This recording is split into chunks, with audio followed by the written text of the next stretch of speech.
ठाकरेंप्रमाणे आम्ही दुटप्पी नाही, कर्जमाफीबाबत योग्य वेळी निर्णय घेऊ. उपमुख्यमंत्री एकनाथ शिंदेंनी ठाकरेंवर निशाणा साधलेला आहे.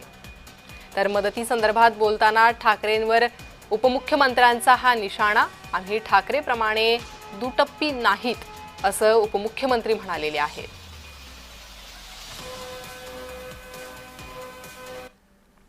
ते पण मुख्यमंत्री होते. मला वाटतं त्यांनी अशा प्रकारचा निर्णय घेतल्याचं माझ्या कधी ऐकिवात नाही. आणि म्हणून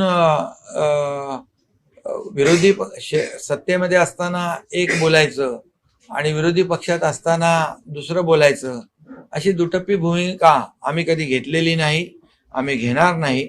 शेतकऱ्यांच्या बरोबर जे काही शेतकऱ्यांना वाऱ्यावर सोडणार नाही. तर शेतकऱ्यांना वाऱ्यावर सोडणार नाही, ठाकरेंसारखी दुटप्पी भूमिका आम्ही घेणार नाही, असं उपमुख्यमंत्री एकनाथ शिंदेंनी म्हटलेलं आहे. कर्जमाफीबाबत योग्य वेळी निर्णय घेऊ, असंही ते म्हणाले.